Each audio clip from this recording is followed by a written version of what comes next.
I'm Luke. I'm Lars. And with us this week is the incredible Lillian Boyd of Rank and File podcast. Who we shamelessly stole our entire format off of. Hell yes. Not so shamelessly. I have no shame. I mean, the thing is that we also, imitation is flattery, right? That's it. Oh yeah, well, and Rank and File, obviously, we just gently appropriated the concept of the show from War Rocket Ajax. That we may have done a light bit of theft, but yeah. That's honestly, I'm thrilled to have been the jumping off point for anything with Rank and File. Well, I'm glad. And Lillian, how many episodes have y'all done? Like, how many movies have y'all actually watched? Oh, Jesus, whistling hands Christ. We are currently on, I think, we just recorded the 207th episode of Rank and File. Oh my gosh. Over 550 goddamned horror movies talked about. Well, and not just horror movies, but also death matches and other things that we decided horror. Yeah, things that we decided were horror movies because we wanted them to be horror movies. But yeah, so we've been working the horror minds for about 4 years now. Wow, that's impressive. Yeah, it is. It usually when it's like you're hovering in front of weird like Nigerian horror from like 2003, and it's like you sort of feel like a weird cryptid hovering in a dark space watching this, and you think to yourself, yes, this is what I want to do with my life. I want to watch these movies. So what's been your like biggest surprise? Like, obviously, when you watch the horror classics, right? Of course. Your Halloweens, you watch your Nightmare on Elm Streets, you watch your Shinings, you watch, they're movies that are objectively, these are the best of the genre. Of course. You don't watch Friday the 13th. No, that movie sucks. We still have never done Friday the 13th. Have you done part 4? Because part 4 is wonderful. I do love part. I do love that last kill in part 4 with the head sliding down the machete. That's pretty tasty. So good. 4 and 6 are pretty great. Oh yeah. But biggest surprise, like you'd never seen it before, but because you're doing this podcast, like this was holy cow, this is really great. I'll tell you for nothing, the biggest surprise to me has been Disney's Spooky Buddies, which is the movie that it's part of the Air Bud and then Air Buddies franchise. Oh, I'm aware.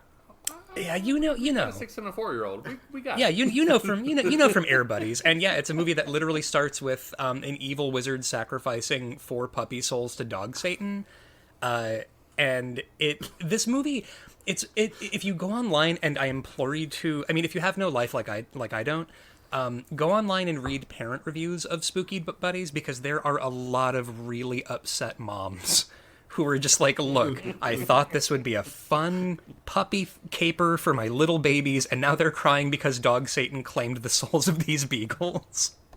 I thought I wouldn't have to pay attention to my kids for an hour and a half, and now I just wanted a nice night. Now I've got to explain the concept of human sacrifice. Actually, too, funny story here. Apparently, there is a fan theory about Spooky Buddies that it might be the Air Buddies franchise trying to atone for and make peace with the death of several puppies during the filming of Snow Buddies.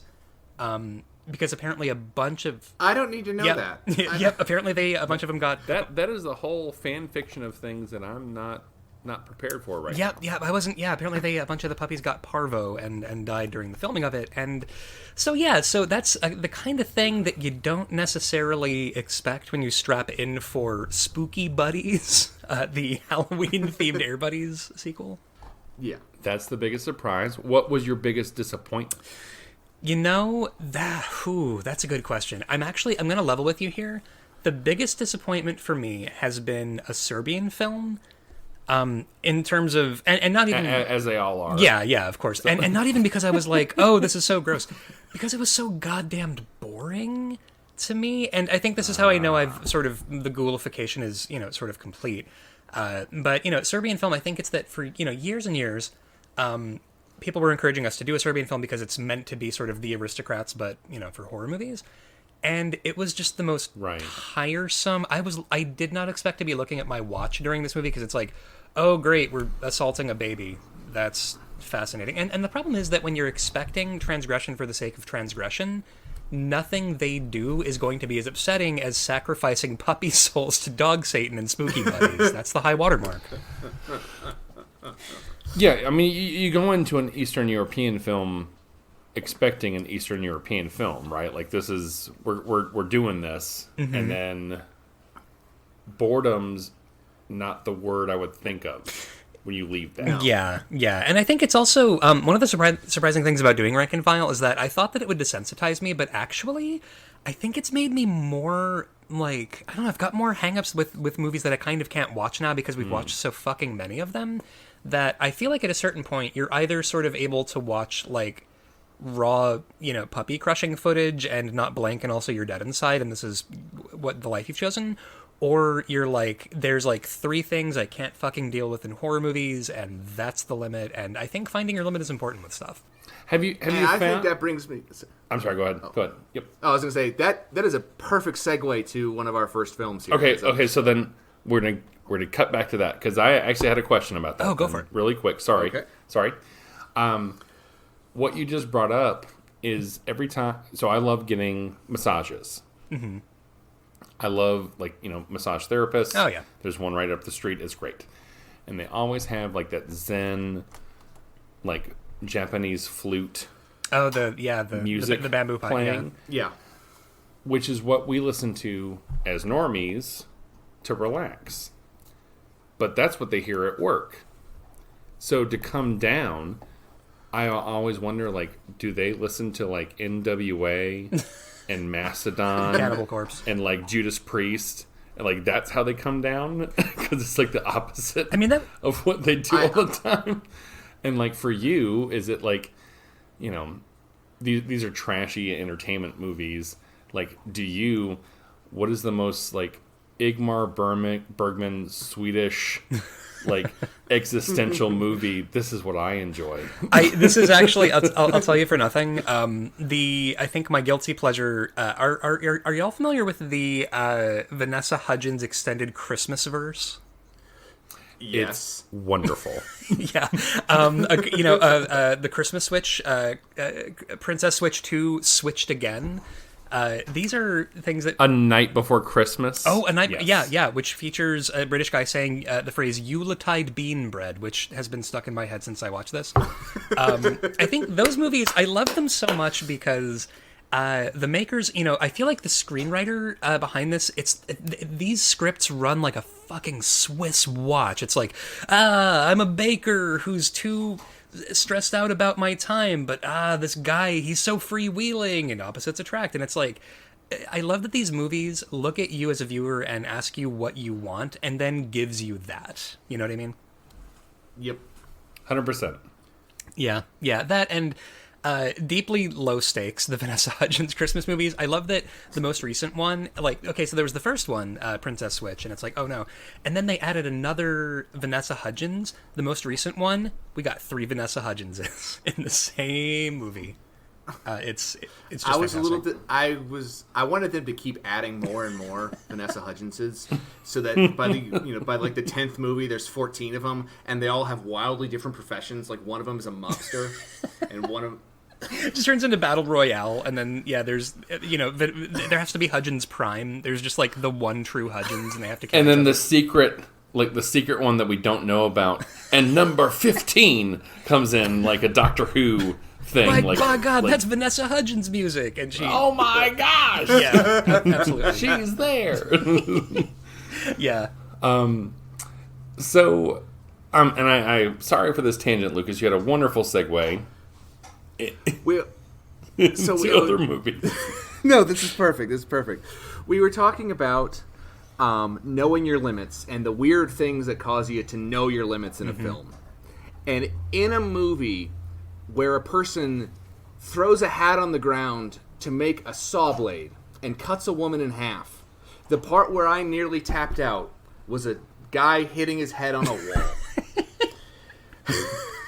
I mean, I'm talking, of course, of Mortal Kombat 2021, and where immediately after Jax gets his arms frozen and ripped off, he gets thrown down a pit. On the way down, he whacks his head against something. I visibly and audibly cringed. By something you mean rebar. He cracks his face on rebar. I oh God. And everything else in the movie, I was like, all right, I've already seen the worst thing you've given me. Yeah, that head injury, it sounds like an aluminum bat smacking a metal pole. Like, it's just... Yeah. That was, I mean, in a movie, full of a lot of really upsetting moments. Honestly, I'm... so as you know, the pandemic is going on and everything is terrifying, so I did not see this in theaters. I saw it on HBO Max. This is one of those movies that I was kind of bummed I didn't see in the theater. This was the raucous kind of movie that you would like get a kick out of people cheering at those kind of moments, right? Like, or like the lame groaner dialogue, or like the finish him moments. You want that like crowd behind you to cheer it on too. I completely agree with you that like this was one of those, like, on the flip side though, like, I love being able to sit in my house and watch a blockbuster movie. Oh, yeah. And not have to deal with the bullshit of a theater experience sometimes. Completely. The last movie that I saw in theaters before the Panini hit was Cats 2019. So that is you just need to go see any movie, anything. Just go see any movie. At this point, I almost kind of just want to leave it so that the last movie I will have watched in theaters ever was Cats 2019. Can that be on your tombstone? Like that would be like the last thing. It'll just be every lyric to Magical Mr. Mistopheles.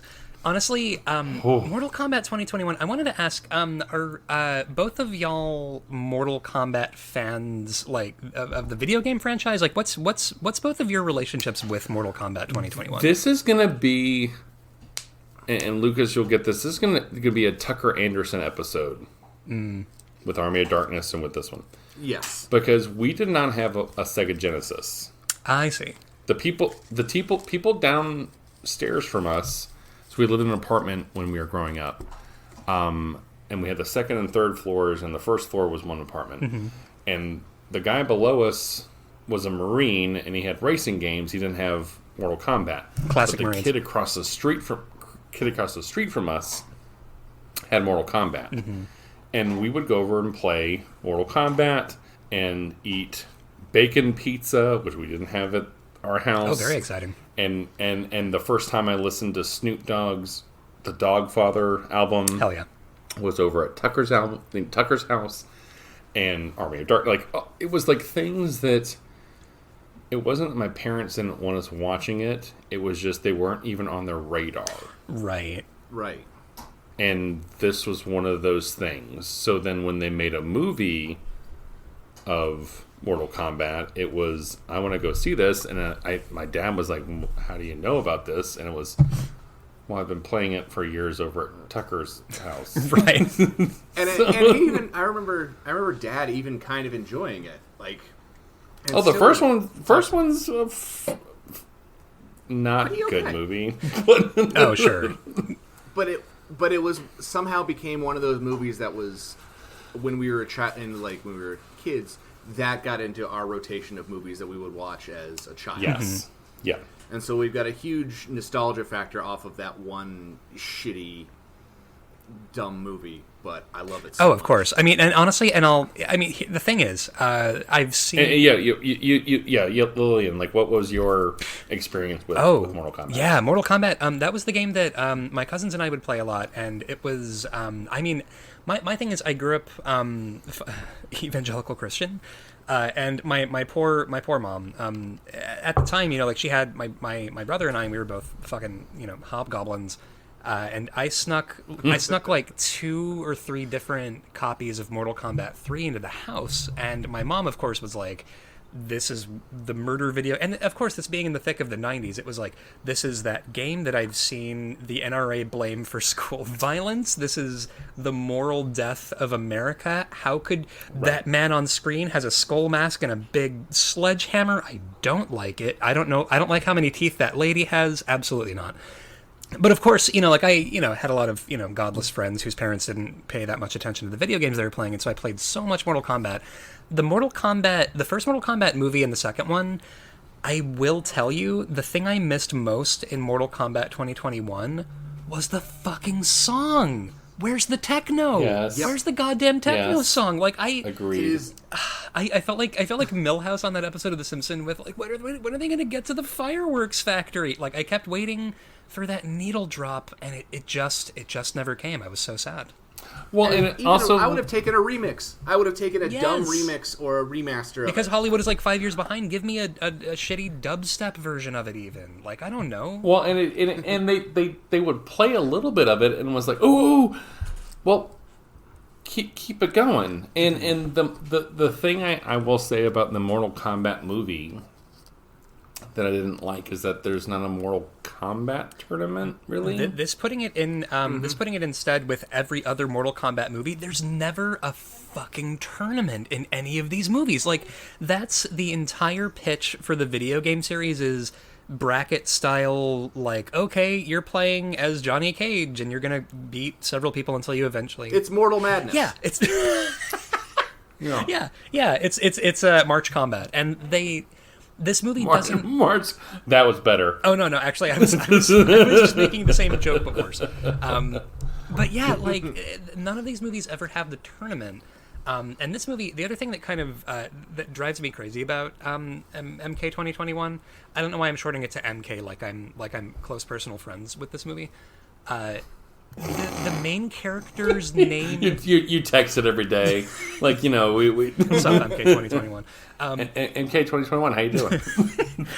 But the main. Sorry, the dumb. Oh, yeah. Listen, it's time heals all wounds. But the thing about this movie that kind of drove me crazy, but that I also kind of loved, is that the main character of this movie is named Cole, and he's in a movie with people like Kano and Sub-Zero and Scorpion, and introducing Cole. Kung Lao. And introducing Cole. And it's funny because like the original Mortal Kombat had like, oh no, Johnny Cage's best friend, Art, who shows up to the Mortal Kombat and dies tragically. I feel like they were trying to give us like an everyman character as an into this world, but I would put forward, if you have thunked your ass in that seat to watch Mortal Kombat 2021, I'm gonna guess that you're on board with the premise and you don't need like the Piper from Orange is the New Black here. You're not rolling into this like, what's this Mortal Kombat movie all about? Yeah. Or what's this all about? What is this? Like, there are everymen. Your everyman is named Liu Kang, and he trips people, and that's his move. And I loved that. I loved that part of the, because anytime I'm Liu Kang, when I go fight my son, and he's 6, and I'm not proud of beating him, but I am. It happens. And I just trip him. I trip his character, and then I win. Yeah, you spam back punch. Yeah, absolutely. You're just constantly. Well, I mean, and that's one of the bits that I really liked about this movie was I think this is the first time that I've seen a fighting video game movie that referenced like spamming a move. When I was a kid, and I would play Street Fighter with my brother, I would play as E Honda, the sumo wrestler, and he had and spam the 100 hands. You got it, and it would drive my brother completely insane. It's perfect. Yep. And I like it referenced that it was a video game movie. It had some pretty good action sequences. Like, I mean, the whole infiltration, like when Scorpion, who turns out to be Scorpion, like his family's killed by Sub-Zero, like that whole fight, that was pretty cool. I like that. Like, it was a good action sequence. But there's so many characters in Mortal Kombat, we don't need a new one to be our in. So you're right, Lillian, like that's we don't need a new everyman. But what's weird is they already have. Yeah. We're good. They even have a Tonfa using guy everyman in Mortal Kombat. Yeah. Why not just use Stryker? Yeah. And he's even got the white boy name, Curtis Stryker. That is a white boy I would name. put forward, by the way, like Stryker, I think was my least favorite character in MK3. I was just like, why did we need a cop in this game? Like, I love Stryker as a character because. Yeah, F the police. Oh, yeah. Well, the thing is, I do love Stryker as a character because, first of all, ACAB. Second of all, I love the idea of there's a riot cop who's like, all right, well, I'm in this tournament with fucking fire ninjas and freezy guy, and this fucker has 4 arms. You know, I'm just gonna bring a gun. Fuck it. Like, I've got grenades. Yeah, this is my fire. This guy's the reasonable one. Yeah, like... I did like that about this one more so than our earlier movies. Like, it brought up hey, all these have like a special moves, and we're not going to like come across and say these people have special moves, but you have a power.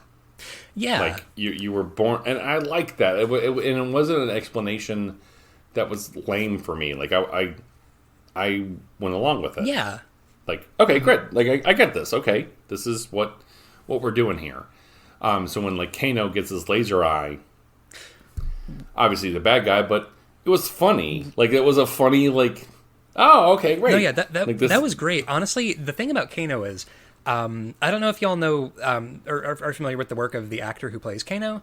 The main thing that I knew that actor from before this was the show House of Lies with Don Cheadle and Kristen Bell. And this actor plays a character named Doug Guggenheim, who is just this lil wiener of a guy. And so when they were casting this movie and they announced, like, all right, the guy that played Doug Guggenheim as Kano. And I'm like, how in the quiet shit is that going to work? Like, this, sleazy, disgusting Australian merc with a knife. And honestly, I got to say, he fucking crushed it. He was great as Kano. Yeah, he was one of my favorite parts of the movie. Yeah, he's greasy and slimy, and he absolutely knows the film that he's in. And some of these actors and actresses don't, and that's a little bit disappointing. No. Yeah. This bounces tonally between this is a serious movie for serious people and the Mortal Kombat remake movie. Yeah, this is actually, I think one of my main beefs with it was, now, and it's funny because I'm a hateful, salty little bitch, when I watch this movie, of course, as with any movie I watch, afterward I'm, like, running through the beefs that I had with it. And after, because I watched it with my partners, and, right as the credits rolled, I was like, I don't know that this movie really stuck the landing. And my partner, Sarah, cupped my face gently in their hands and said, there was a ninja who said to another ninja, I have returned from hell to kill you. This movie is great. Shut up. And I was like, yeah, just hush your pretty little mouth. Exactly. Just like hush. let's not quibble. A ninja came back from hell to kill another ninja. It was right. Yeah. And I mean the thing is also in the in Mortal Kombat 1996 or 95, 96, 96. You had the everyman character in Johnny Cage who was like, oh, I'm going to go to Outworld and there's like a weird tournament. At no point did he watch like a blue ninja throw an ice ball at somebody and freeze them alive in midair and shatter them. This everyman did not start throwing up immediately and going, what the fuck? You've got ice powers? In a way that this movie, I feel like it was trying to make Mortal Kombat make sense, where it's like, all right, listen, not everybody can fucking throw an energy orb off top. You gotta, like, study, you gotta get a degree, you gotta figure out your power. You also have to be born with it or kill someone who is born with it. Right. Right. And that's one of those things that I thought was hilarious to me, is that, so you get your, I think is it like your anima or your animus, is like what they call the power. Right. So Kano apparently has laser eyes in his soul. Dope. Great. No notes. Cool. Yeah, done. Jax yeah, you're right. has robot arms in his soul. Good. Fine. Yeah, he's got. Yeah, that's a great encapsulation. Little baby robot arms that then become bigger ones. Yeah. Yes. Yeah, I honestly, he has robot arms in his soul is a great explanation of this dynamic. Now, and the funny thing is, and so the first two Mortal Kombat movies are, I think, either they're PG-13. There's like nary a drop of blood in those movies. This movie decided to stop fucking around and show us an on-screen fatality. Exactly.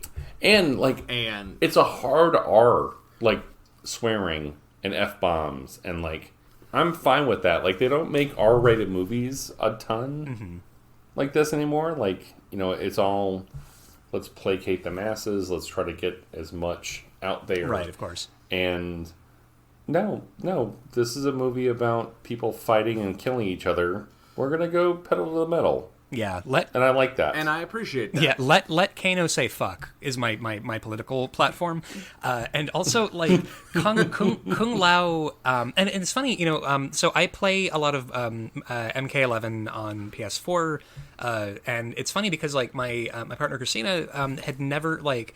She had grown up watching other people play Mortal Kombat, and at the time, like back in the day, it was pretty straightforward. Where it's like, all right, so Scorpion takes off his mask, and he's a skull, and he breathes fire on you, and you die, and it's pretty straightforward.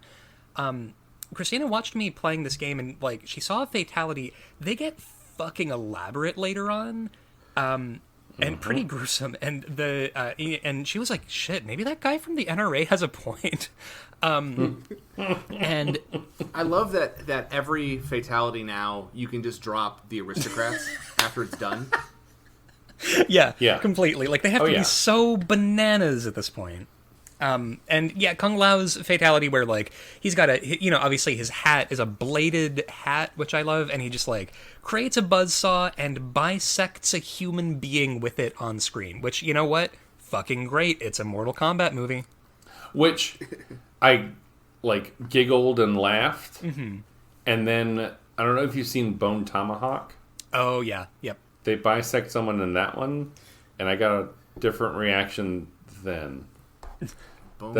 I didn't laugh at that one. No, the Bone Tomahawk that one was actually terrifying. Yeah, the Bone Tomahawk one was a little less stylized. I think one of the other horror movies I've watched for Rank and Vile. There's a movie called Terrifier, which features a person being hung upside down by their legs and just being sawed in half, starting at the crotch. With like a sort of a tree saw. That's one of those things where you're watching it and you're like, I swear to God, nobody can walk into the room right now to watch me watching this because they will stop being friends with me instantly. That's it. They will report me to some sort of list. Yeah, 100%. Side note, Bone Tomahawk, incredible movie. Oh, yeah. That's one of my favorites of the last 10, 15, 20 years or whatever. It's an experience. Anyway, it is. This one was also an experience. They turned a dumb video game into an action movie and did it pretty well. Like, there's been some terrible video game adaptations. Oh, I would say mostly they're mostly bad. Most of them, except for Super Mario Brothers. Because obviously that's the greatest movie ever made. And by saying that, I mean it's not. I will not stand for Mario Brothers slander. Agree. In this house. Hard agree. Super Mario Brothers rules. That movie is great. You both need to go into the Mortal Kombat tournament and die horrible deaths. Listen, I will be bisected on this hill.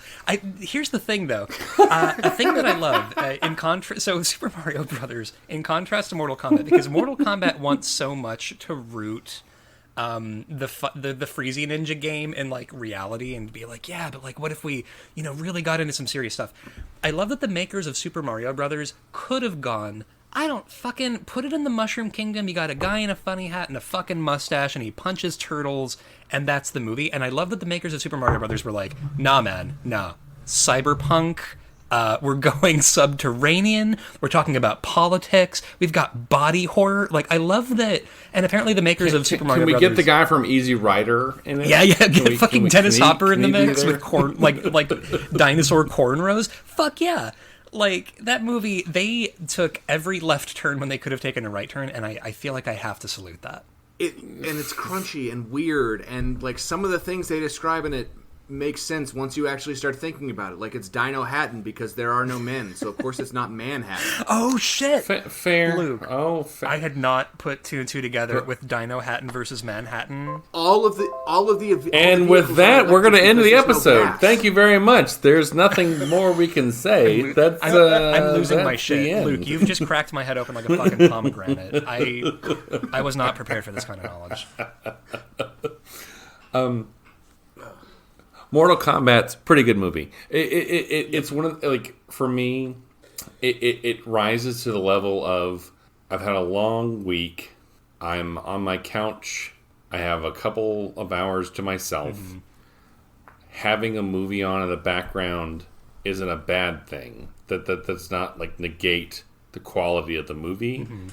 This would be high on the list of let's play this Sunday afternoon. Oh yeah. Right, like just like this is not a story movie. This is a cool set piece movie. There's a lot of really cool set pieces. There's some cool fights. There's a lot of gore. There's a lot of good hard R stuff. It's fun. Yeah. And it's fun. It's a fun movie. It really is. Like this is when this came out on HBO Max, I'm like, man, this is just a fun movie. And I'm fine with that. Yeah, I totally agree. I think for me, I sort of wish that it had gone a little more ridiculous. But the other thing is, yes, I've lived through Mortal Kombat Annihilation, which is, Oof. I think, the most absurd. It's a rough one. And I think watching that, I'd watched that a couple of weeks prior to Mortal Kombat 2021, just because I love a bad time. And I think that kind of gave me an appreciation for Mortal Kombat 2021, where I was like, I mean, this is like an actual... It's like it's trying to be a movie. And I will also say... it's like trying to be a movie. Yeah, like, it's like, let's try to make a movie and not like a porn parody of Mortal Kombat, just with no fucking, with like the costumes and the... and, I mean, like, the first 10 minutes of Mortal Kombat 2021, we're killing kids in this movie. Like, you get... You get B-Han, Sub-Zero, just murdering the shit out of Scorpion's family. I love that at no point do they explain why his name is Scorpion, though. It's just like, you killed my family. Doesn't matter. Unrelatedly, I'm a Scorpion now, so... I want to say that they were trying to go for, like, the frog and scorpion thing somehow, but I don't know. That's me giving this movie way more credit than it needs to. Unlike the Super Mario Brothers movie, which needs all the credit it can get. Maybe too much credit. God, that movie. Holy shit. But yeah, this is for sure like a... I mean, like, if I still had cable or whatever, like, this would for sure be like a... it's Sunday afternoon, I've got nothing going on, it's on the USA Network, I'm, having a drink. Oh, this is totally a USA movie. Mm-hmm. Yeah. Yeah. But the hard R-ness of it would negate it from being on USA. And the hard R-ness of it actually... Yeah. That just it elevates it. It gives it more stuff, like, to appreciate it. Wait, actually, I've got to... So I don't watch... I don't have cable. Have they sort of... Has the Overton window on what they're willing to show on cable, has it shifted since I was a kid? Like... Would they show the Kung Lao chopping someone in half, starting with their dick, death, fly on USA Network now? Or would that be like, all right, we got to cut this movie down a little bit so that it'll play in Peoria? Well, I've cut out it, like, cable too, but like on like IMDb Network or on, like, a bunch of stuff that'll show like free movies with ads. They show all of them. Oh, good for them. Boy, we've really come a long way. Yeah. We really have. We really have. And by coming a long way, do you think a movie like Army of Darkness would be made today? Ooh, absolutely yes. I think it would. I think Army of Darkness would be made today, and I'll tell you why. Bruce Campbell is here. And the thing is that Army of Darkness rests on Bruce Campbell's ability to carry that movie and on his beautiful, beautiful chin, and there is room enough on that chin for an entire movie. Like, Army of Darkness is Sam Raimi being 100% on his bullshit in a way I really, really appreciate.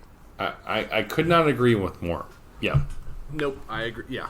I watched this yesterday for the first time in, 15 years. Nice.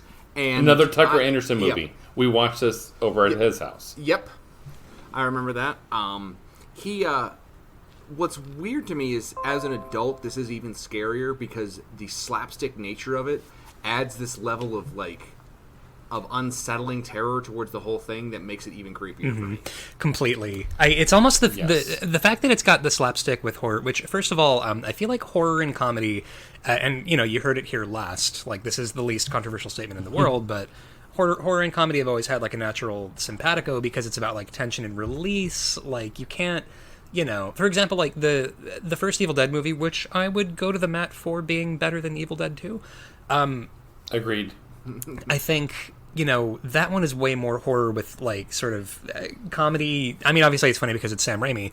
I feel like Army of Darkness is Sam Raimi just being like, no, this is funny. And not only is it funny, Bruce Campbell is going to taunt another Bruce Campbell. He's going to do little dances. There's a skeleton playing a fucking bone flute, which right after I say that, it sounds like a blowjob joke. You've got... The thing is that Bruce Campbell, if you take a line reading, like, Hail to the King, baby, or whatever, it does not work with anyone but Bruce Campbell. But he, like, rolls Right. He rolls nat 20s on his fucking charisma checks just 100% of the time. Well, this is Bruce Campbell at his most Bruce Campbell. Yeah. Right. And the whole movie experience was, if you gave a kid that was out in his backyard and was playing with his parents' video camera and making a silly, stupid movie, $100 million to go make a movie that, I know it's not like that was the budget, but like go make an actual movie, but like don't change anything.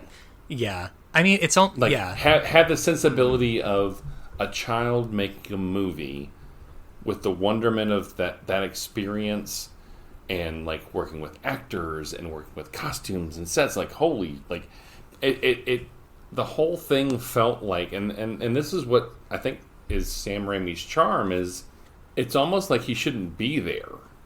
Yeah, that's a really good... Right, like it's almost like people like gave him money to do this, and he's like, all right, well, I'm gonna go make a movie then. And it's like almost, it's got like a mild Mel Brooks quality to someone who absolutely loves film. Right.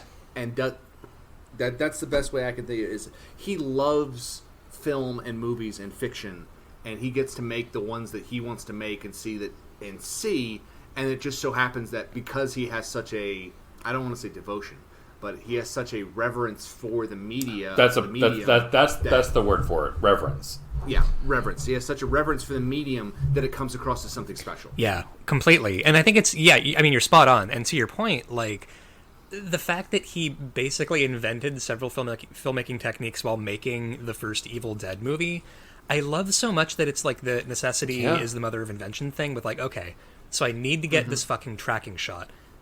It's me and my 3 friends in the middle of fucking Michigan. We have roughly $20 between us. A couple of dentists invested in this movie.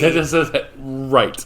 Yeah, and just, needing to be, and then covering a fucking sawhorse with duct tape, slathering that with Vaseline and slapping a fucking camera on it.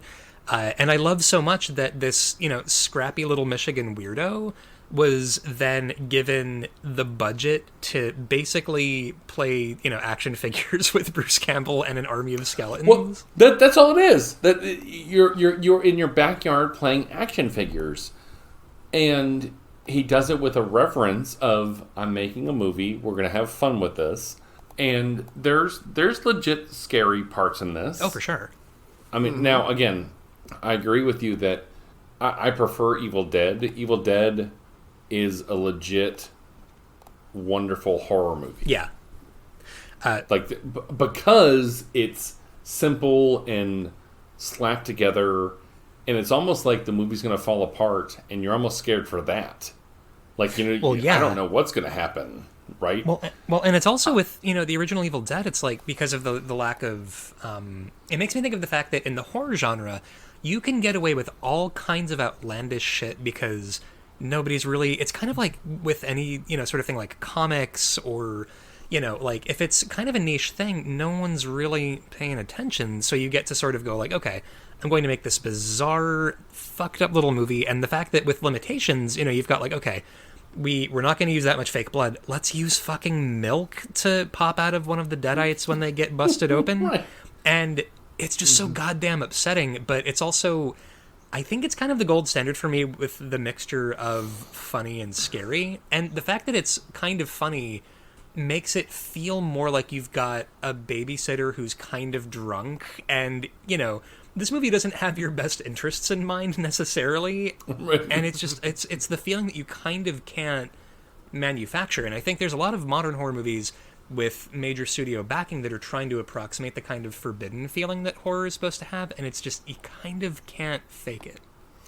Well, and also like to your you mentioned this, like horror. I feel like horror and comedy they butt up next to each other, and I can't tell you how many times that like things have gotten too scary for me, and I chuckle. Mm-hmm.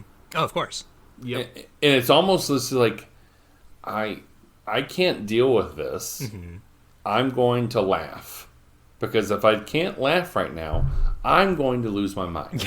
Yeah. Absolutely. and that's what this one what Army of Darkness really bleeds over into is that like here's a guy that is now in the Middle Ages Mm-hmm. and he still has to fight the same deadites, but now he's in the Middle Ages. Well, I'm gonna be goofy because fuck it. Yeah. Because what else am I supposed to do? Yeah, well, and it's also, you know, the thing with horror and comedy, which I don't know if y'all saw Ryan Murphy of, you know, Glee and American Horror Story fame. Couple like We started watching Pose recently, which was incredible. I fucking love Pose. That Oh show's, my god! I mean, obviously, it's so fucking good. it's magnificent. It's the only show that I've seen so far that Ryan Murphy has not Ryan Murphy'd, and I really appreciate it. But you know, I remember years ago he was getting his ass lit up online because this was while Scream Queens was coming out, and Ryan Murphy was like, "Yeah, you know, like we've invented the horror comedy with this show." And then it's also like, yeah, Abbott and Costello meet Frankenstein have entered the chat. Like, horror comedy is as old as horror and comedy. But I mean, Mel Brooks. Like Mel Brooks made a Universal monster movie. It was just funny. yeah, Young Frankenstein is That's all. yeah, completely. But I feel like horror comedy. My thing with it is, Army of Darkness is the sweet spot of scary. Like if it's a horror comedy, it's so easy to fuck up and get wrong. And there's lots of really, really bad horror comedies because what it is, it has to either has to be genuinely scary or genuinely funny, or ideally both in the case of like Army of Darkness. And if it, you know, a lot of horror comedies are like, we're going to lampoon the genre, but it's like, you're preaching to the choir. We know these tropes. Do something fucking interesting with them or leave my home immediately. Right. And it's just, it has to, you got to pick at least one and nail it, or else it's just a mouthful of mush. And luckily Sam Raimi, like, is coming from, again, like, I want to say childlike, but again, this was a movie written by a child and filmed by a child in the best way possible. Like, this was a very, like, this was the it's just so silly. Like, you know, Bruce Campbell, who's a wonderful, like, one of the best books I've ever read is If Chins Could Kill. Oh, it's great, yeah. Yeah, and it, like just like him growing up in the industry, and it's just like this hard scrabble. Like, you know, we're making these movies because we want to entertain people and we want to like tell a story, and like there's no pretentiousness with Sam Raimi. There's no pretentiousness with Army of Darkness. It's all about we're gonna scare you and we're gonna make you laugh, and it's silly, and it's gross. And it's this, and it's this, and that's all it is. Mm-hmm. And it's like pure audience enjoyment, which is refreshing. You know, there's some movies where you go into it knowing that it's going to make you think, and it's going to make you like question your status and question society and blah blah. Not blah, Army blah. of Darkness. That's God no. This is you're going to laugh and kind of be creeped out. And be grossed out, And your friend, and this is a show. And your friend Bruce Campbell is there, and I mean, and your friend Bruce Campbell is there, and this is And a guy show. has a chainsaw hand and cuts and mugs at the camera. And the this is entire my time. boomstick. yeah, you're totally right. Like, yeah, your friend with the chainsaw hand and the funny lines is here. And I think Bruce Campbell is somebody who I never feel like he's condescending to the movie he's in. Nope. Like, he is, listen, if it's Maniac Cop 2 and he's in it for 10 fucking minutes, he will throw himself into this. And I feel like there are actors who, in the twilight of their career, pull a William Shatner And because the thing is that nerd culture loves sort of people who, you know, you look around and you're like, oh, Jesus, you're still here? But Bruce Campbell has managed to be a fucking enduring, you know, presence in horror and in pop culture because he's in on the joke, but he's never above it. You know what I mean? Like, if he's in... if he's in Bubba, you know, if he's in Bubba Hotep as, you know, Elvis, maybe... You know, this is a guy who read the fucking assignment, and he's never looking at the camera too much to be like, but don't forget, this isn't serious and this is stupid. Like, yes, of course it's stupid, but he's Bruce Campbell and he's down for the fucking project. That's why he's in it in the first place. Well, he brings you along with it, right? Like, you know, he allows you to suspend your disbelief. Where, yeah, I've got a chainsaw hand, or. Yeah, I am, maybe I'm Elvis. Yeah, listen. It's okay. Like, listen, I'm Bruce Campbell, and I'm fighting an army of tiny versions of myself and yelling London bridges while trying to murder them, and then they put a nail in my foot. And if you're not ready to come along for that fucking party, just, you know, you've come... Then why the fuck did you pay for the ticket? Yeah, you've come to the wrong movie, motherfucker. Like, right. Yeah, absolutely. No, and it's so funny to see a series of movies progress because Evil Dead, yes, it was like, you know, it's a cheapo horror movie, but it's a legit scary, creepy horror movie. Like it's up there, like, right? Like it's one of those like really original, like it was shot weird. It was, you know, it was just different. Yeah. And then Evil Dead 2 gets way more Marx Brothers and Three Stooges and then the third one's this medieval epic, right? And then there's a TV show, it's just which rules, by the way. Ash vs. Weird. Evil Dead. Yes, it really does. It is a perfect greasy. Yeah, and Luke, like you, 100%. And Luke, you're not a big fan of very, very scary horror, I think, usually, right? Correct, and it's funny because considering that I've been thinking about this. If you're gonna have a zombie invasion or a zombie apocalypse or anything like that, the absolute worst one you could ever have would be the Deadites because they're dicks.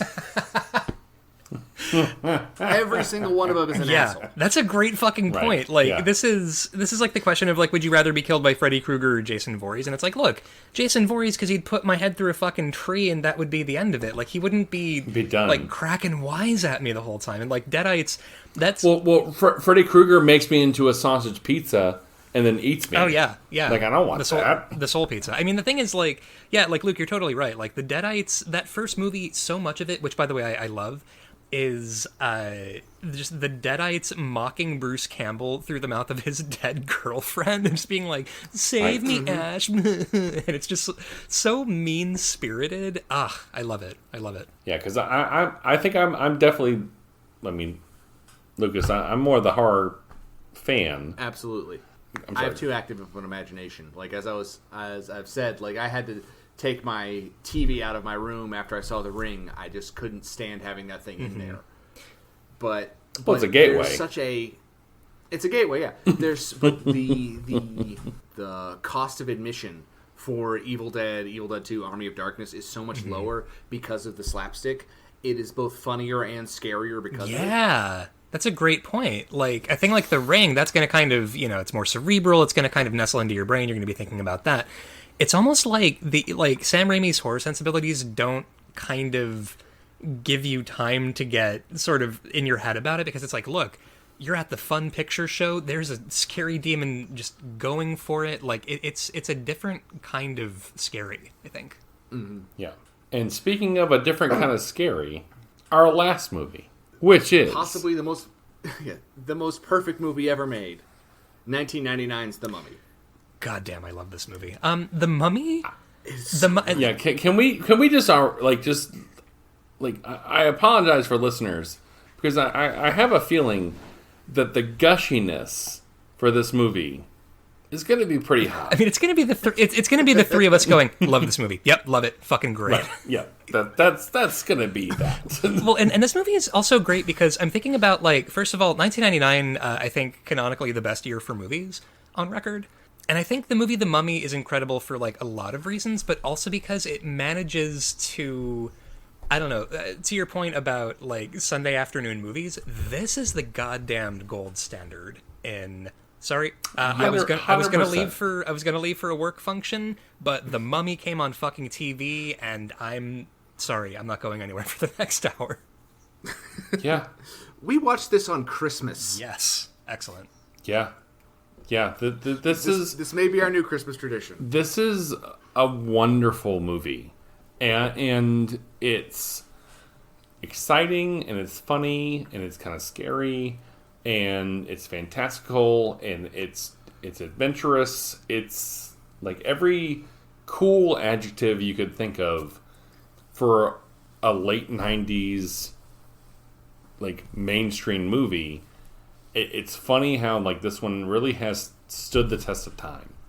It's it really has. It's single-handedly responsible for everybody in roughly our age bracket being bisexual, between Rachel Weisz and Brendan Fraser in these roles. And Oded Fair. And Oded Fair, yeah, absolutely brain-destroyingly hot. And it is distractingly pretty, the amount of people in this movie. They really crammed as many hot people into a movie as possible, which I gotta tell you, I really appreciate. The other thing that I love about this movie... I wish they would recast Rachel Weisz, because, you know, she's not... No, you take it back. No, she's perfect. She's perfect. She's a librarian. Joke. That's a joke. Oh, okay. She is perfect. I almost my face is hot. Yeah, absolutely. Like, she is objectively Rachel like Weisz. When we redo Voyager, basically when we send out the Voyager probes again, it should be Brendan Fraser at this time and Rachel Weisz at this time, and that's what we send out into the void. Our erotic envoy to the stars. Yeah, I mean, we are, and Brendan Fraser. We're ready. Come on down. And then they're going to be so disappointed when they get here and like people, and it just like it's like some guy in like Akron, Ohio is like, I'm not Brendan Fraser. So Brendan what's the point Fraser. then? Well, wait a minute. He's just the voice in the robot guy. What's going on? It's a real letdown. Now, and the thing is about this movie, I feel like, and I'm going to say a thing and see if it's true, right? Nobody since Harrison Ford as Han Solo has been able to be a lovable rogue in the way that Brendan Fraser is able to be a lovable rogue as Rick. I think you're probably right. Yeah. Well, you're 100% right on that one. Snake Plissken, maybe? No, because he's not lovable. That's true. I would say the only person that was better was Harrison Ford as Indiana Jones. Oh, sure. So he came after Han Solo, but then up until this one, I think you're right. Like this was he was the perfect adventure hero, not an action hero, adventure hero. Yeah. Yep. And it's I mean, everyone is... I don't know of anyone in our generation who hasn't seen this. It's one of those weird cultural milestone films that we all saw independently of each other. And I don't know why. Because it doesn't... I mean, I grew up watching MST3K and Universal... Or like AMC Monster Fest, so I love old monster movies. So that's probably why I saw it, was I wanted to go see an old monster movie. And got something completely different and better. I don't understand why the rest of you fucking did. Yeah. I'm gonna go ahead and guess that it was just it was like everybody's parents were at the Blockbuster at the time and just you know how people used to just kind of sight unseen rent a movie. Like my mom would all the time just like, I know nothing about this. Sure, I'll bring home the Pelican Brief or whatever. And like maybe this was just everybody back in the day being like, The Mummy? All right, fuck it, I'll rent it. Yeah. Yep. And I mean, also the effects in this movie, they don't need to be good. It's the thing. And they still are. Like, they still hold up a lot of the time, which is impressive for a movie that's 23 years old. Yeah. Side note, it's 23 years old. So goddamn. I am ancient as you the hush your mouth. Hush your mouth. Yeah, that's fair. I mean, like, the scarab bugs still hold up fucking beautifully. I think some of the best body horror for this period, for, like, little babies going to see the movie show, like bugs crawling underneath somebody's skin while they scream in horror and pain. Now we're off to the fucking races. Excellent. I think, honestly, at its heart, though, it's why I love the shows I love. and I'm going to go a little tangent right quick, and I'll bring us right back. Very good. Lost is my favorite TV show ever. And it wasn't because of the mysteries that they were bringing forth every episode. It was, I really like the characters. I wanted them to be okay at the end. Oh, yeah. I wanted them to make it. And when they didn't, that upset me. So, like, when Charlie dies and with the palm and the spoiler water. alert. That's, yeah. Poor Charlie. That sucked. You're right, and so it wasn't a perfect show, but I really loved the characters, and it really sucked me in with them. Yeah, of course. Same thing with the X-Files. Love Mulder and Scully. Oh, yeah. I would watch them just wander off into the distance, whatever. I'll watch them. So Mulder and Scully at a Waffle House. Absolutely. Yeah, I don't give a shit. I'll watch them do whatever they want to do. Scully, you ever heard about the Waffle House alien? Yeah. I don't know, Mulder. But this movie was a fun action hero, a silly sidekick, a great female lead that had agency and like was smart and did her own thing. So it was almost like a melding of, it was like a bringing up baby. Oh, yeah. Kind of thing, meshed with an action movie, meshed with a Universal monster movie.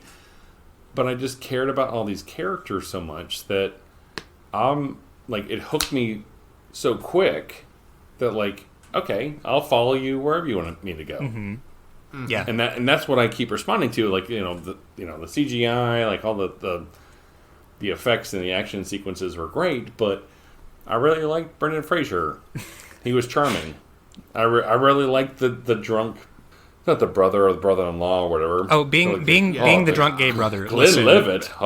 Being the drunk gay brother, I really like, appreciate the representation here. It's so important. I liked him, and I liked Rachel Weisz as, like, she's the prissy, academic, but like she gets hers too. Like, I don't know, like the characters were like, they're very broad, but you get them really quick. And if you get them really quick, that was awesome. Something that I really appreciate that ties into, as you said, the level rogue Han Solo. We don't see Brendan Fraser's character for a good chunk of the movie. Ooh. Like, he shows up maybe 20, 25 minutes in, and it's the same thing with Han Solo. It takes Han Solo, I want to say, a good 40 minutes before we see him in the original Star Damn, Wars. that's a great fucking point. And it doesn't build up to it, because if you don't know what's going to happen, you don't know that you're going to get your all-star performance from Brendan Fraser. But it does take time to build to our erstwhile hero. Yeah, you're totally right. And I mean, and with Rick, I think it's the fact that he gets to be sort of the reluctant hero. Because, at the top of this movie, he looks like his character in the movie Airheads, which, by the way, I also imprinted on as a small queer child watching movies on cable. Which is a wonderful movie. Oh, yeah. Which, by the way, total side note here, it blows my goddamn mind that Steve Buscemi did Reservoir Dogs before he did Airheads as the bass player. I love that's a goddamn journeyman actor right there, being like, yeah, so I played Mr. Pink. I'll play a weird frog-eyed bassist in a bad metal band. Like, he's just down, and I appreciate that. Wow, Lone Ranger. And now he's just Adam Sandler movies, and that's it. Yeah. But I mean, and Brendan Fraser in this movie, like, he's pitch fucking perfect in this role, and I think I'm, first of all, very, very pleased by the Fraser renaissance in the last couple of years, because of how fucking tragically that guy got, like, railroaded out of Hollywood because of, abuse by an executive. And you know what? It warms my rotten little heart so much that Brendan Fraser, like, got choked up when he realized recently that, like, wait a minute, everybody's, like, there was such a huge outpouring of, like, God, everybody's really fucking glad to see me. I've been hanging out with horses and keeping my head down for the last, like, 15 years, and everybody's, I don't know. I want that guy to have all the goddamn happiness in the world. Absolutely. I could not agree with you more. Like, he just seems like a genuinely wonderful person, and I feel like that comes across in his performance. And now, have you seen Doom Patrol? Haven't seen Doom Patrol. I've heard he's great on it. Oh, That is wonderful. Yeah. Although like other Brendan Fraser property I watched recently for the first time was Bedazzled. Listen, nice. the Harold Ramis. the mainstream media is not going to the mainstream media is not going to tell you this. That movie fucking rules. That movie's fucking great. I was not expecting good things. Bedazzled, yeah, it's great. But yeah, so The Mummy, I don't know. Like, I feel like you kind of couldn't have had like a Pirates of the Caribbean a couple of years later without an adventure movie like The Mummy. Yeah. Absolutely. And it's weird that we don't get more of them. We don't get more Indiana Jones, The Mummies, the Pirates of the Caribbean. We don't get more of these properties that just show up and... I mean, I could be completely wrong, and I just am looking in the wrong spots. Have you not seen Tom Cruise's The Mummy?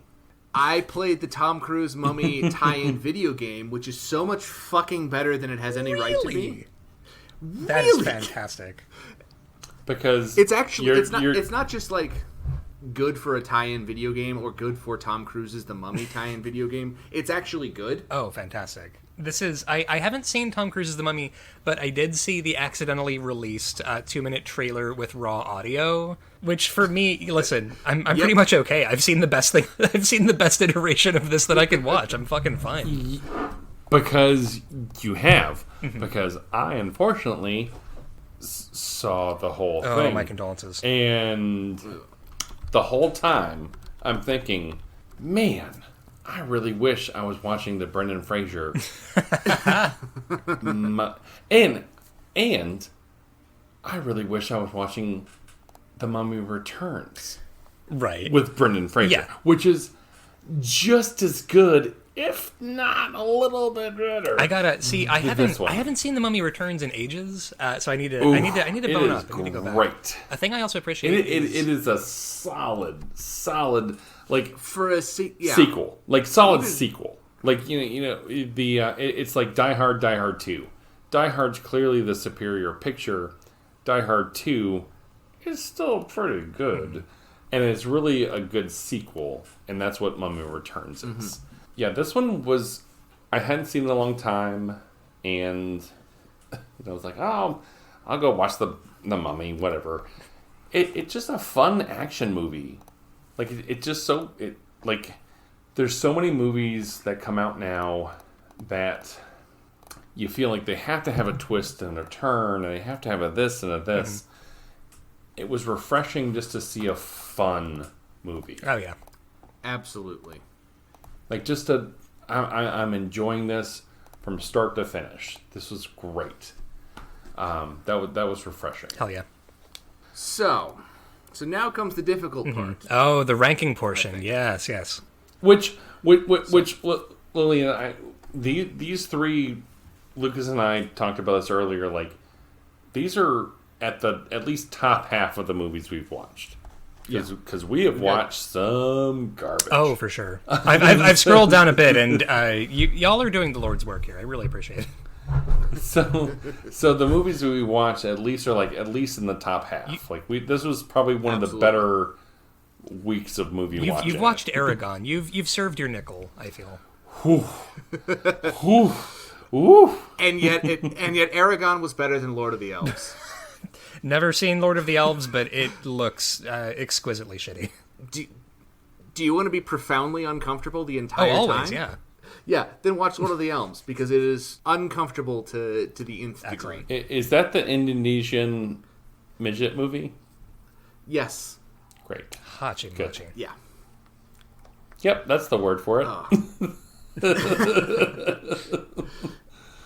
So I'm going to say the worst of these three, and I say worst just because that's the least good of the three, is probably Mortal Kombat. Yeah, I feel confident, because for me, yeah. Well, actually, I don't want to interrupt. Why? What's your reasoning for this?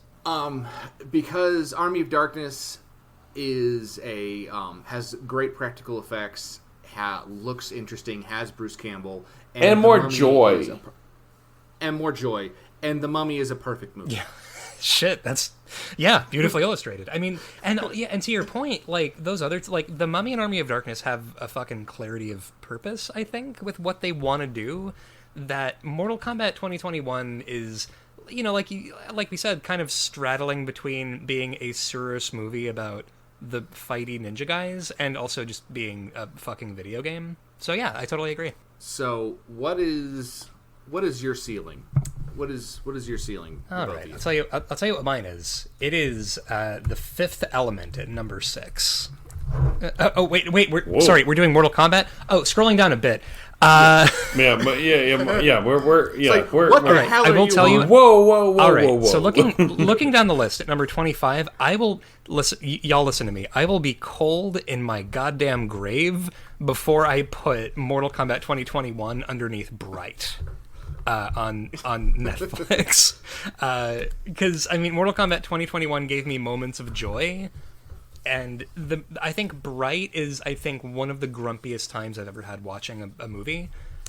So I feel like I want to put it above Bright. What do y'all think? I could put it above Bright and before Monster Squad, or like in between. I'm down with that. Yep. Hard to agree. Because, I feel like it's better than Bright, but, like, Monster Squad, and I don't know if it's just fucking nostalgia or how many times I've seen Monster Squad, or the fact that I'm Shane Black trash, but, So, yeah.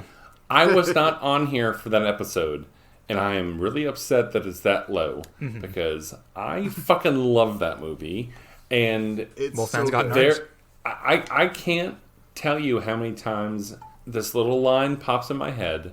It's when Rudy, the guy with like the motorcycle jacket and like, he's cool guy, and he's like stalking off like, hey Rudy, like, I'm in the goddamn club, aren't I? Like, that plays in my head for an unreasonable amount of times in my life. It should not play in my head when I go up to the grocery store clip. But it does. That's a good line to have stuck in your head. The one that's always stuck in the one that sticks in my head for Monster Squad. Club, am I? Oh yeah. The thing that sticks in my head for Monster Squad is the bit where Dracula holds up a 4-year-old toddler and says to this child, "Give me the amulet, you bitch." You bitch. To a toddler. Oh god, I love that movie. So yeah, I have always wondered, like, these child actors. What do you grow up into? Well, you go to therapy. After a grown man's yelled at you like that, or after watching it as an adult, like the 90s miniseries. It's not really great. The great thing is Tim Curry. Like, Tim Curry's performance is what everyone remembers. Like, I would be absolutely terrified. Like, that is a clear, like, child abuse being around that man dressed up as a clown that's trying to eat me. Yeah, you're gonna have that's how you give a child actor a complex, I feel. Yes. Well, I love that in Monster Squad, the guy playing Dracula, he refused to do more than one take. Like, he said, "Nope, I'm doing this once, and then I'm going to spend the rest of the production being her friend." I love that. Honestly, it makes me think of the fact that Drew Barrymore, apparently Steven Spielberg is lovely to kids that he works with, and apparently Drew Barrymore, after working on E.T., went to do another movie, and then the director was like, "Oh shit, you worked with Steven Spielberg. You actually expect to be treated well." Shit. Meeting a jerk. Yeah. All right, so we're putting, what was it? Mortal Kombat 2021 between Monster Squad and Bright. Deal. Cool. What's the one Right. that we thought was the second best that we watched? Ugh. And there's the grenade problem. that I've left into the room. I know that I'm picking one of my beautiful children above the other. I think in second place I'm going with Army of... Tell us, Meryl. Which one do you want to pick? I feel like I'm going with Army of Darkness as the second place movie. I agree. I would agree with that. Yeah. Yeah. It grieves me to do my beautiful husband Bruce Campbell this way, but I feel confident with that. I feel like okay. So here's what's up for me. At number 6, we have The Fifth Element. Which do we think is better, The Fifth Element or Army of Darkness? Fifth Element. Yep, no hesitation. No, quick. That was very quick. Army of Darkness doesn't have the same clarity of purpose. And Army of Darkness has its own clarity of purpose that it's trying to do. But The Fifth Element is Luc Besson at his Luc Bess most. It is... He's been waiting for that all night. Mm-hmm. Hell yeah. And because Something of that, like I have that, to yeah. agree with him. No, it is the best Final Fantasy movie we'll ever get. It is this incredible piece of popcorn fiction that's incredible. Yeah. And I think it's better than Army of Darkness for that reason. Because if I'm gonna pick the two, Friday Night Test, Fifth Element is over Army of Darkness every time. Mm-hmm. Yeah. I agree. Completely agree. Lars, what do you think? No, I agree. I feel like, Army of Darkness is... how much of this is... It's Army of Darkness. We're nerds. We have to like this movie. Right? It's Sam Raimi. He's wonderful. And I feel like if you don't have an appreciation for Sam Raimi or Bruce Campbell or these movies, it's not going to get the nod. Mm-hmm. But because we do, I agree with Lucas. Fifth Element, I would put above Army of Darkness. I would put it above... I put it right below it. Because my feeling with... Once we get up to the top 20, they're all great. So then it's like rewatchability for me. Mm-hmm. For sure. And I would watch Army of Darkness before Klaus, even though I love Klaus. Oh yeah, yeah. I would rewatch it again before that one. Yeah, Klaus is delightful. I think I would. But you know what Klaus doesn't have is Chris Tucker as Ruby Rod, which is really crucial to. It's my primary complaint about every movie is that which is crucial for every movie. Yeah. That's my main complaint. Is this is nothing like The Fifth Element. But yeah, to your point, I think Army of Darkness. Saving Private Ryan was a wonderful movie, but the fact that Ruby Rod wasn't there. They had green berets, but they weren't super green, so fuck off. But they weren't super. But yeah, so I think, I think Army of Darkness. For me, I'm sorry. I love that you keep talking. That's amazing. That's so good. I think Klaus. Even if it's Christmas, because I also really enjoyed Klaus. I watched it with my nieces. Yeah, it was beautiful. Great fucking movie. But yeah, between that, I'm going with Army of Darkness. But Fifth Element, yeah. I feel comfortable sandwiching Army of Darkness between those two at the new number 7. Yep. But then here's the problem, because we, I think, agree that Mummy's better than Army of Darkness. Yep. And I'm looking at the top, and I'm trying to figure out where. And I'm gonna. It's better than Stardust. It is. I've never actually seen Stardust. So I'm taking y'all on. Oh, I've heard nothing so but great things. Oh, it is a wonderful movie. It is our generation's Princess Bride. Get out of town. Yeah. Are you shitting me? Yeah. Oh, yeah. All right. Well, I guess I got to watch Stardust. It's that level. Well. Yeah, it's great. And I would agree with you. Well, Lucas, that would be. I would agree with you. Any generation's Princess Bride, which I can't help but notice is not on this list. Haven't gotten there yet. Yep. Well, the problem is that you'd have to have necessarily a new number 1. But I feel like I'd be hard pressed to put any generation's Princess Bride below anything. So I feel like that's a good cap for the Mummy at least. Yeah, if you're comparing Stardust to the Princess Bride, I'd say Stardust Mummy. Mm-hmm. But right below Stardust is Excalibur, which I fucking love that movie. It's so good. That was a hard one because we had to go back and forth to get anything above Excalibur. Mm-hmm. Yeah, that was tough. That was really tough. Oh, for sure. Yeah. Yeah. So I'm thinking it's right there. It's either above or below Stardust, and I'm thinking it's more. I think I'm gonna. Well, no. Stardust. Well, okay, we have to do this like civilized people. Mm-hmm. Yep. Deathmatch. So and it's rock paper scissors. So me and you, Lucas. This is how. All right. This is how all, from The Expanse to Game of Thrones to the Israeli-Palestinian conflict, everything should be decided by rock, paper, scissors. Okay. Above or below Stardust? Lillian, have you watched The Expanse? Oh, yeah, I fucking love The Expanse, yeah. It is. I have not seen an episode. Oh, man. Oh, Luke, it's you so specifically, good. it's really, really fucking great. I think you would love it. I have heard nothing but good things. I just have so little time. Agree. Yeah, I mean, I like their million. I love Amos. Amos is my favorite character. He is wonderful. Yeah. Really, it's just, yeah, it's one of those shows that, like, I again, Lucas, I'll be one of, like, 20 people this week being like, with the 3 seconds you have not at work, you should, devote time to 4 seasons of a show. But watch The Expanse. Yeah. Just cram that in there. But so I'm doing a rewatch. I watched everything up until season 6.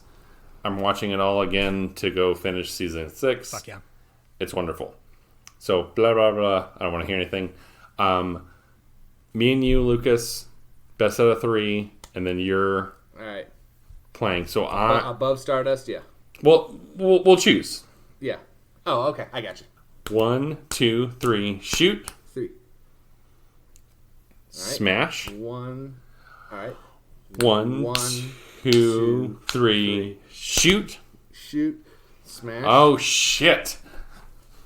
All right. So, for those listening, that was a rock crashing scissors, and then a scissors being crashed by rock. A timeless conflict. So now we're all tied up. 1, 1, 2, 3, Retention. shoot. Okay. All right. So now me and Lillian. All right. I lost. Very good. I can't see you. So. Oh Yeah, that was right. a rock. Yeah, I'm no. Yeah, it's a rock. All right, I'll tell you what then. Luke, pick a number between 1 and 10. Got it. All right. Lars, your guess? 7. 3. I'm gonna guess. All right. Number was 6. All right. Well, there we go. So Lars, where does the mummy go? I think the mummy goes below Stardust. Okay. I'm down with that. I can live with that. But above Excalibur? Yes. But above Excalibur. Excellent. God damn. Wow. I feel excited that this is the podcast that I'm guessing on, and top fucking 5 material. Very, very good. Yeah, you're Hell yeah. you're here for some history. So Extremely excited. So the new number 4 is the Mummy, and which, by the way, I feel that the Mummy should be like issued to every American. Like, everybody should just have a copy of it on like standard DVD, like not even Blu-ray. it's just so fun. It's just a fun movie. Yeah. Every home should just come furnished with a standard def DVD of the Mummy. That's my position. Like that's what the government should have issued. Like, here's your COVID test, and here's your copy of the Mummy. Enjoy your weekend. What's the point of a government if not to specifically provide the Mummy on DVD to every American? I don't want to live in that country. I don't want to live there. Oh man. We've done good work here tonight. Lucas, where can folks find us? We can be found on Twitter and Instagram at SwordInBoardCast, and on basically every streaming podcast service there is, Stitcher and Spotify and Podbean and anything possible. If you've got something that you want us to be on, drop us a line at either one of those accounts. Lillian, where can we find you? Anybody who wants to find me can find me on Twitter at Here Lies Lil with 2 L's. Also, my Tumblr is Here Lies Lil. I'm on SoundCloud, obviously Rank and Vile, my podcast that I do with my buddy Quincy. We're over on Twitter at Rank and Vile Cast, and pretty much everywhere podcasts can be downloaded and annoyed by. Who does that incredible theme music we have? Some schmuck. I'm also on SoundCloud if anybody wants to commission me for podcast themes. You can, if anybody wants, you can go hit me up on Twitter. Awesome. And our artwork is by the wonderful Wes Forbes. He is currently out on tour with his band, The Menders. Go check them out. Please send us new movies to go watch. And we'll see you next time. Yeah, so everyone else, have a good night. Yep, later, folks.